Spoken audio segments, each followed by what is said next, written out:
Hola, ¿qué tal? Buenas noches, ¿cómo están?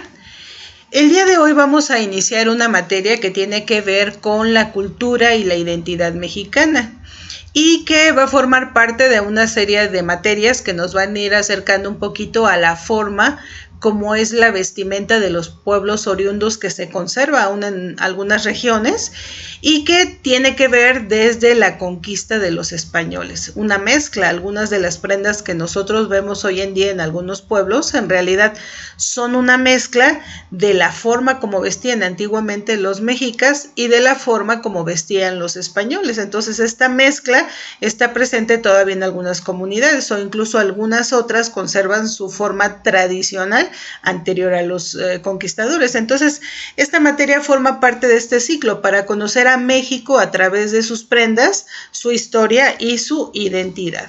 Entonces vamos a partir conociendo el lugar que se conoce como Mesoamérica. Mesoamérica, meso significa medio, a la mitad. En realidad, Mesoamérica es la parte de la mitad de América.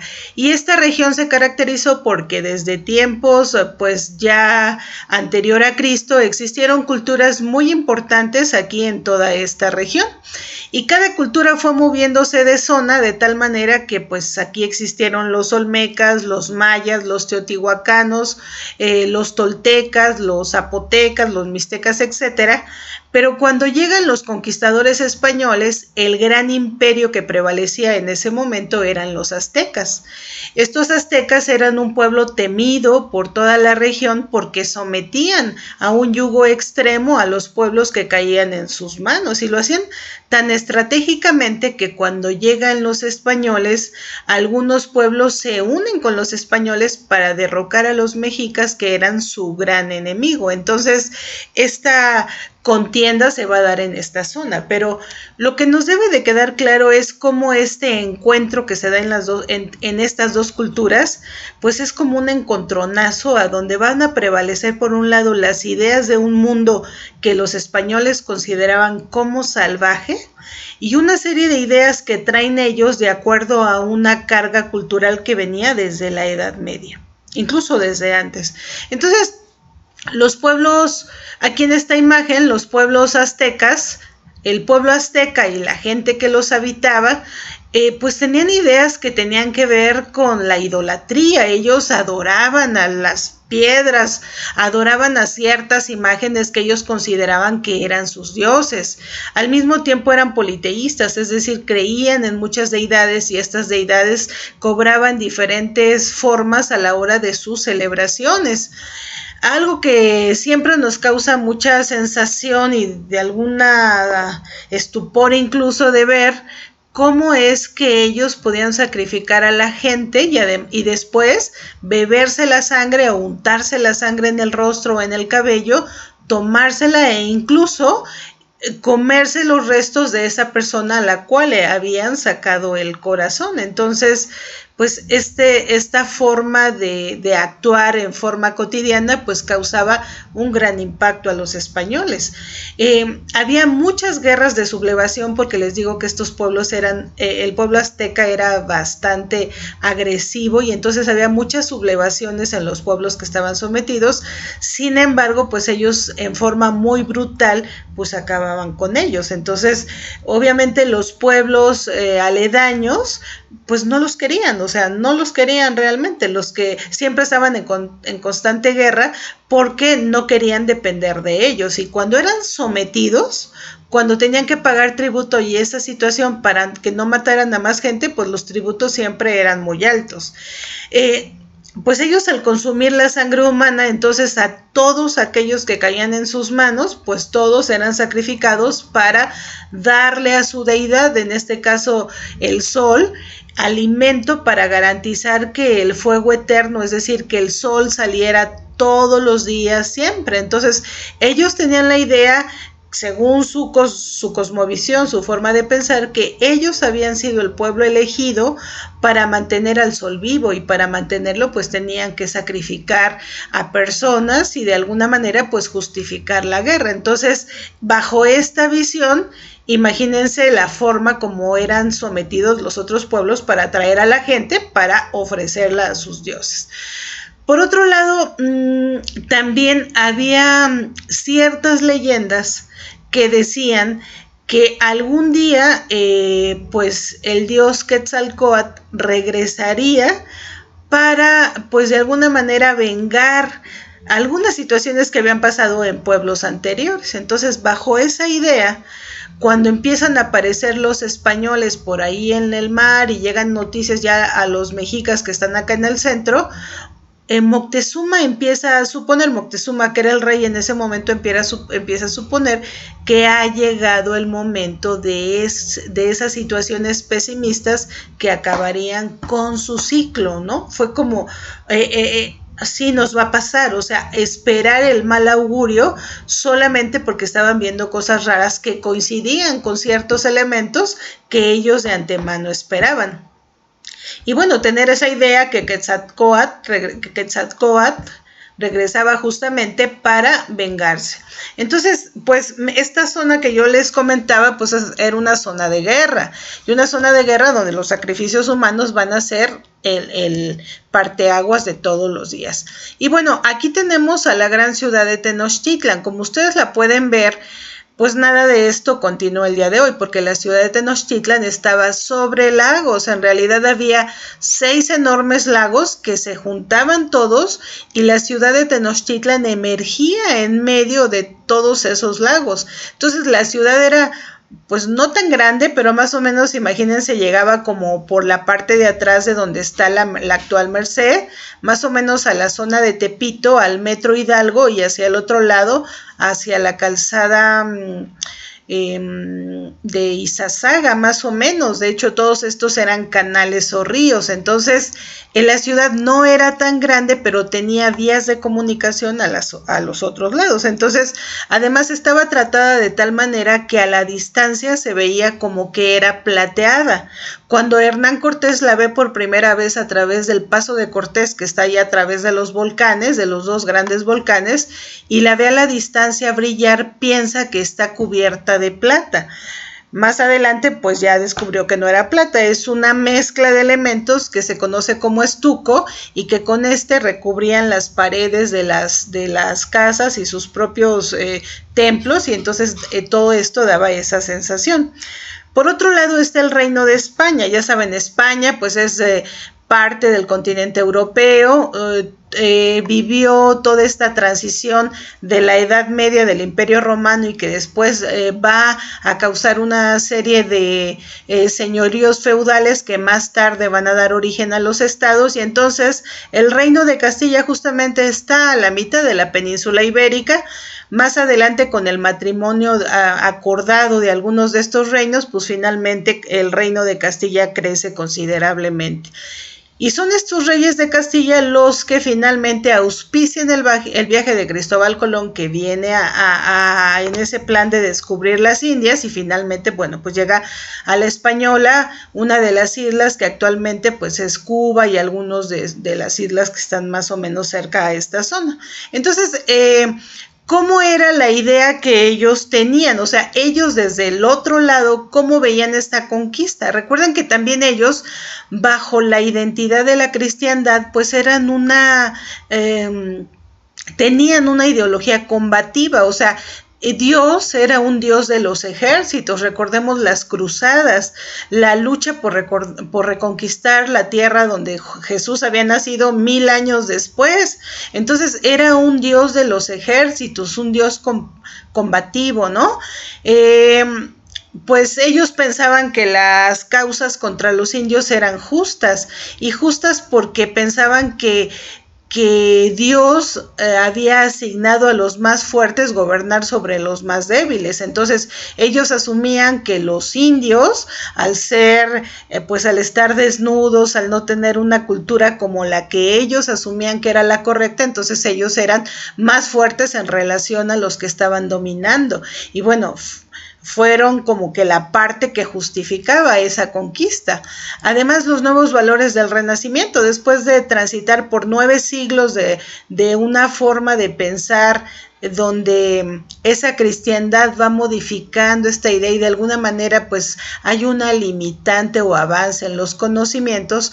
Cuando llega el Renacimiento, de ahí su nombre, pues como florece toda esta nueva búsqueda de encontrar respuestas a las pues verdades que entre comillas ellos asumían, y entonces este renacimiento nos va a llevar al siglo de las luces o al siglo de la ilustración y bueno, ellos van a justificar esta idea con los valores del Renacimiento, que son tener fama, tener gloria y tener mucha fortuna. Entonces los navegantes están en busca de estos tres elementos que van a ser pues muy importantes para ellos. Y bueno, bajo la idea de que eran pueblos bárbaros, pues van a hacer ese sometimiento total, con la idea también de llevar la cristiandad, que era la religión válida para ellos, pues a los pueblos donde no la tuvieran. Entonces, en esta lucha, la forma de vestir va a cobrar una importancia relevante y bueno, en esa conquista también vamos a ver que hay elementos, hay agresiones que son muy marcadas contra los pueblos conquistados, pero esa es la forma de sometimiento. Aproximadamente la conquista dura aproximadamente unos 80, 90 años, mientras que la generación pues cambia totalmente su forma de pensar. Pero bueno, ya ubicándonos en la parte del pueblo mexicano, en los pueblos anteriores, vamos a ver la forma como los antiguos mexicas concebían y le daban importancia a la parte textil, a la parte de trabajar las fibras, de construir los hilos, de formarlos y luego formar las telas y finalmente formar las prendas que se iban a utilizar. De hecho, en algunos códices que son como documentos ilustrados que nos narran las ideas y la cosmovisión de estos pueblos, vemos la importancia que tenía para una niña dedicarse toda su vida a la parte de la cuestión de la hechura de las prendas, desde recuperar el algodón, hilarlo, después de hilarlo pues tejerlo y después pues entrelazarlo de tal manera que se formaran las prendas que se iban a utilizar. En la ceremonia de un equivalente como al bautizo, cuando el niño nacía y había esta ceremonia para recibir al niño, cuando era una niña, la niña recibía los utensilios que iba a utilizar toda su vida para dedicarse a las labores de los textiles. E incluso cuando la niña moría, ya de adulta, se enterraba junto con esos elementos. Entonces eran elementos muy importantes que eran básicamente los elementos que iba a utilizar, digamos, para realizar su actividad.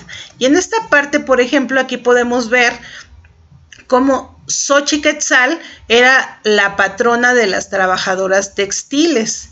Por otro lado tenemos otra diosa que es Tlazateotl, que es la diosa del enequén y del algodón. El enequén, fibra muy valiosa en aquel tiempo porque de ella se producían las fibras.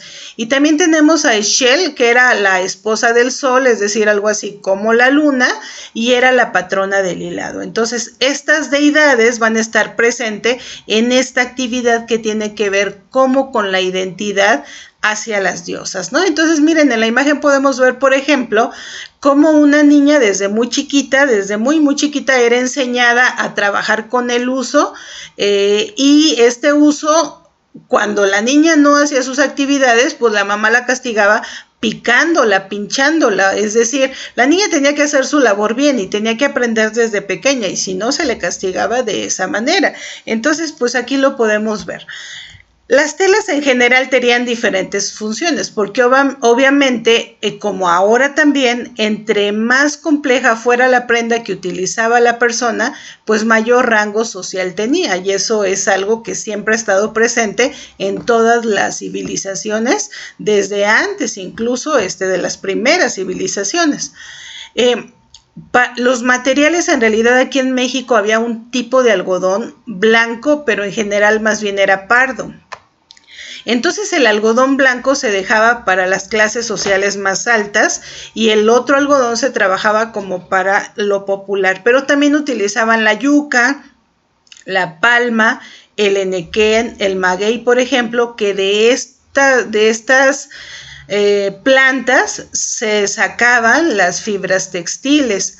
Y bueno, en general eran utilizadas para la vestimenta.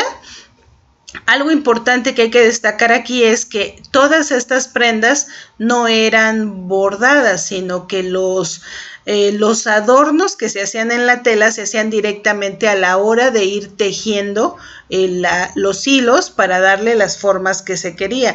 Ellos no bordaban después, sino que a la hora de ir entretejiendo los hilos era que le daban las formas que se querían. Hoy en día en algunas regiones de México aún se conserva. Y bueno, cuando se iba a algún tianguis, imagínense, en esta imagen vemos cuáles son los elementos que se encontraban presentes en un tianguis que servían para la vestimenta. Entonces tenemos las plumas de todas variedades. El arte plumario, es decir, bordar con plumas finas y delicadas, fue una habilidad que tenían los mexicas, no solo los mexicas, otros pueblos que eran de Mesoamérica. Las pieles de los animales, los guerreros pensaban que el portar una piel de animal le daba la fuerza indicada que necesitaba para la guerra. Entonces las pieles de animales eran muy apreciadas y después se formaban con ellos complejos trajes que utilizaban los guerreros. Y lo mismo pasaba ya con las telas hechas, es decir, se te podía vender como toda la manta, o se podía vender ya la manta hecha para utilizarla como un quexquemel o como una pieza determinada que utilizaban las mujeres, o como un huipil, que ahorita las vamos a ver. Eso era entonces lo que encontrábamos en un mercado. Ahora, vean ustedes la indumentaria mexicana. En general, en la parte de arriba tenemos la indumentaria masculina y en la parte de abajo tenemos la indumentaria femenina. En el caso de la indumentaria femenina, en los 3 primeros casos vemos a un hombre común y corriente que utilizaba solamente una especie de, que ahora la traducción es un taparrabo, pero que en realidad era una prenda que tapaba sus genitales. A veces se agregaba una especie de pañuelo que lo cubría en la parte de enfrente y un poco por detrás, y a veces ese pañuelo podía ser tan grande que se amarraba de un costado de uno de los hombros y que era una especie de tilma. De hecho es tilmatl, que es el nombre original. Es una tilma que en realidad servía para cubrirse un poco, pero también servía para acarrear cosas como una bolsa en caso de necesitarla. La siguiente vestimenta es una especie como de ciudadano, a lo mejor ya con cierto cargo, donde vamos a ver cómo utiliza la misma tilma, pero ahora ya tiene adornos o arreglos que le van a dar ese estatus. Y a partir de ahí en adelante, todos los demás, los 4 siguientes, utilizan prendas que tienen que ver con la guerra, o sea, prendas que se van a utilizar para la guerra, que pueden ser completas o pueden ser solamente partes, pero que van a ser muy importantes porque se van a trabajar o se van a elaborar con el fin de proteger al cuerpo de las armas. Y finalmente tenemos la última, que bueno, es la vestimenta de los grandes emperadores. Ellos ya llevaban pues una capa específica que tenía una serie de elementos que iban a contribuir a darle pues forma y nivel al cargo que ocupaba. En el caso de las mujeres, ellas utilizaban el dorso desnudo, lo cual era verdaderamente aberrante para los conquistadores, y pues cuando se cubrían utilizaban un huipil, que era también hecho en un telar de cintura, y lo más largo que podía haber es el ancho de sus brazos, como ese que tenemos ahí. Cuando el evento era relevante y era de vital importancia social, entonces en vez de un huipil utilizaban un quexquemel, que es una prenda que termina en pico con una abertura en el centro para el cuello. Y los niños, bueno, invariablemente pues vestían igual que los hombres, y a veces utilizaban una tilma de la misma manera que los adultos. Y bueno, aquí podemos resumir en esta imagen cómo vestían las clases sociales. Entonces, en primer lugar, el emperador, que llevaba los mejores atuendos, después los guerreros, que vestían de acuerdo al animal que era de la región y que sentían que daba fuerza, los sacerdotes que tienen cierto nivel para hacer las ceremonias, para tener cierta influencia en las clases generales, y finalmente las clases comunes, ¿no? Los trabajadores, el pueblo en general. Esas serían como las formas de vestimenta que existían en ese momento.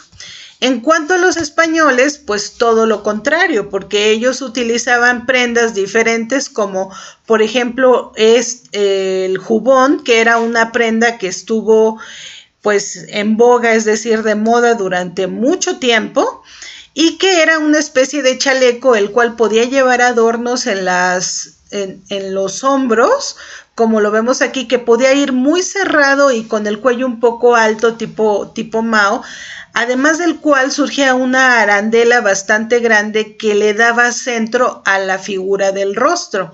Y este jubón se ajustaba tanto al cuerpo que también podía tener diferentes formas en la parte de abajo. Otro elemento importante que utilizaban eran las calzas, que las calzas fueron todo un desarrollo histórico que empezaron siendo como una especie de calcetines, después hubieron como calcetas, después hicieron como medias y después llegaban hasta arriba que se atoraban en la cintura, es decir, unas medias o unos leggings solamente que tenían todo el pie, o sea, unas mallas completas de las que ahora conocemos. Eran utilizadas por los caballeros propiamente, o sea, de origen esa era la situación. Finalmente, y al paso del tiempo, se vuelven a recortar y quedan como calcetines súper largos, es decir, como medias hasta la parte de arriba. Además, observen cómo esas calzas se llevan junto con una especie de falda pantalón que aglobado, como hoy en día los conocemos, y el jubón que era característico de esa zona. Esa era la vestimenta básica. Por otro lado está el sayo, que el sayo es una especie de vestido largo, un blusón muy ancho y muy largo que se ajustaba a la cintura regularmente con un cinturón y que le daba, bueno, se ceñía al cuerpo con esta intención de ajustarlo un poco. A veces sobre esa prenda se ponía el jubón. Ahora, los zapatos eran una especie, bueno, había ya como de varios tipos, pero básicamente prevalecían las alpargatas. Las alpargatas tienen la peculiaridad que se utilizan de piel de animal, pero muy suave, ¿no? O sea, no está tratada ni tiene más suela y otra suela, o sea, son muy ligeras. Obviamente no tenían mucha duración, pero eran como las clásicas que prevalecían. Había ya alguna variación de estos que más se parecen a los zapatos de hoy, que podrían ser ya una especie de pues zapatos o medio botín, y que ya tenían ciertos elementos que los hacían más semejantes a lo que hoy tenemos. Entonces, básicamente los españoles venían vestidos de esta forma. Su sayo en la parte de abajo, el jubón, que era un elemento importantísimo, y adicionalmente una especie de traje contra armaduras, es decir, una armadura que los iba a proteger en caso de las armas que ellos utilizaban, es decir, eran armaduras metálicas, porque ellos ya utilizaban mosquetones, una especie de pues pistolas de hoy en día, pero las primeras que hubieron, pero que ya te dañaban si la bala te penetraba. Entonces ellos utilizaban estas armaduras para protegerse. Pero observen sus faldas, pantalones muy abombachados, muy aglobados, las calzas que utilizaban invariablemente y algún tipo de botín muy largo.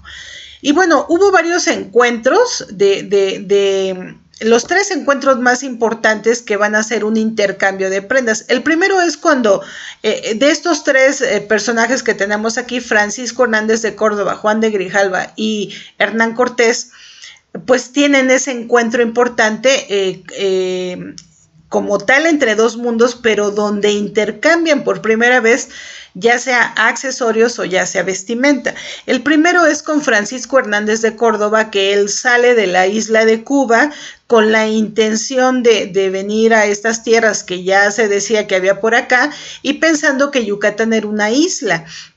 Entonces llega a Yucatán y antes de llegar a tierra firme, que bueno, es toda una travesía, pero antes de llegar a tierra firme, una embarcación de oriundos, gente oriunda de la región, se acerca a esa casa flotante y los invitan a subir y ellos suben amigablemente y entonces hay un intercambio. Dicen por ahí las crónicas que les intercambian un poco de comida, pero los oriundos se quitan algunas pulseras y collares que traían y se las comparten a los españoles a cambio de algunos productos que les dan, como algunos espejos o cosas que ellos también, y que les da mucha emoción tenerlas, o sea, ellos las aceptan a cambio de lo que ellos dan. Entonces, obviamente, pues eso despertó la codicia de los españoles. La expedición no tuvo mucho éxito. Finalmente, de hecho, el capitán Francisco Hernández de Córdoba muere de regreso a Cuba porque se va muy herido de aquí de México y porque al regresar se entera que la siguiente expedición no va a ser él el capitán y dicen que por eso pues él entra en esa situación y finalmente muere. La siguiente expedición es Juan de Grijalva. Igual hace un recorrido mayor que su anterior capitán, mayor que la anterior expedición, y finalmente cuando él toca una región que se conoce como Potonchan, es una región en la que se encuentran los dos personajes más importantes, es decir, Juan de Grijalva, que era quien iba al mando de la expedición, y el señor de la región se encuentran, y entonces este señor de la región ordena que a Juan de Grijalva lo vistan con todas las prendas que son características de la región.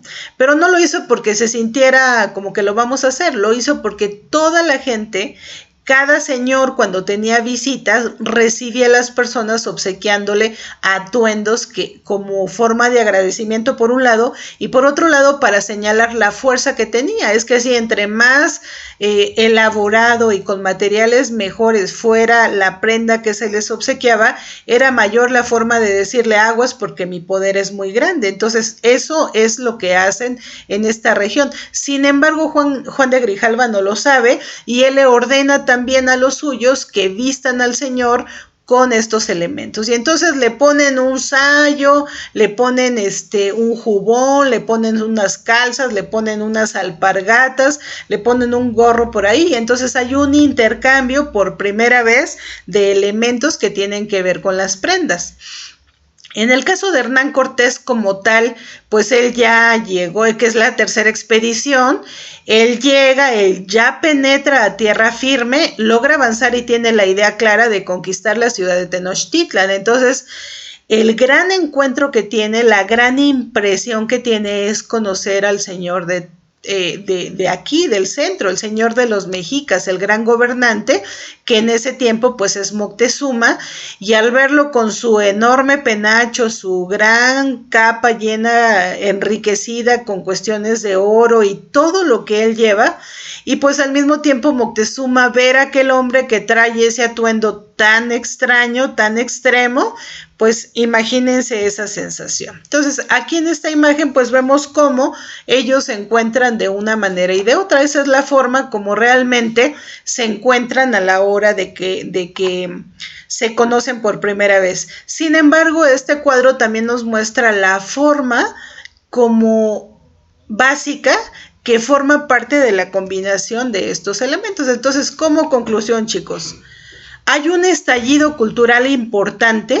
Es que hagan de cuenta que es como un Big Bang, una eclosión, una forma donde el choque psicológico de todas estas formas de pensar y mentalidades se envuelve y se convierte en uno solo. Y ese uno solo es el que nosotros vamos a ir observando en las siguientes clases. Entonces, chicas, pues nos vemos en la siguiente sesión. Espero les haya quedado muy claro y nos vemos en la próxima.